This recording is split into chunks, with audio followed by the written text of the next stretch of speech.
Here is my question, and this is where I felt like I was living, like I was Squidward and my sixth period was SpongeBob and somebody asked his name. Where do you know if it's a metal or a non-metal? The little staircase. The staircase. Thank you. Thank you so much. The staircase. God, you're so good. The staircase, right here. It's not a touchscreen, sister. It's trying to get it to focus. Oh my gosh. All right. So right here on this staircase, it starts on the left side of boron. And it goes down and over, down and over, down and over, down and over, down and over, down and over, down and over. Once again, this moment has been immortalized. So in this, what do you have on your left side?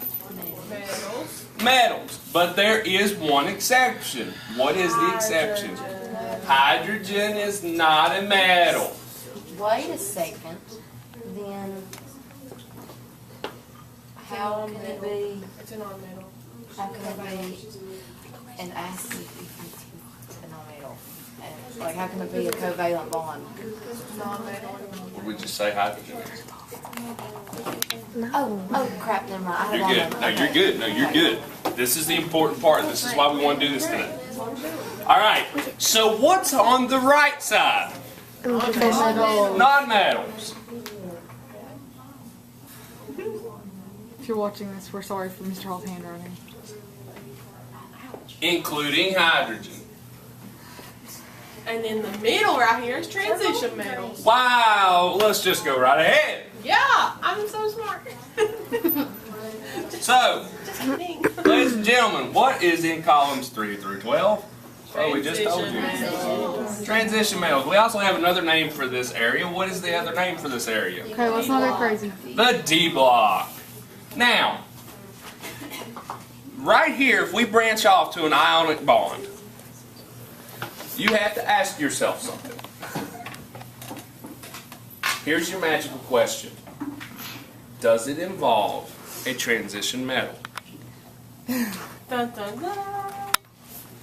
Why do we care if it involves a transition The metal? stock system. Because you have to use the stock system. See, I'm not always done, Mr. Hall. Now, what is the special thing with the stock system? Roman numerals. Roman numerals for what? To The represent charge. The charge.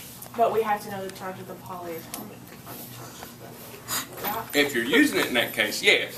But I'm just saying in this case, if it involves a transition metal, we're going to use the stock system, which involves us using Roman numerals for the charges within parentheses next to that element. And the reason we do it is because it carries multiple different charges, except for 3. Do you remember the 3? But I Iron. have it written Is it down iron? somewhere. Nope. Not iron. Wait. Hold on. Nickel. No.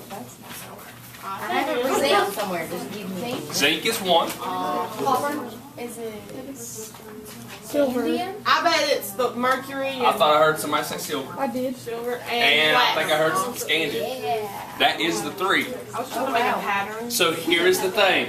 Here's the charges for it. Wait, this don't fit on the chart. This will go on a periodic table. I can get you next one.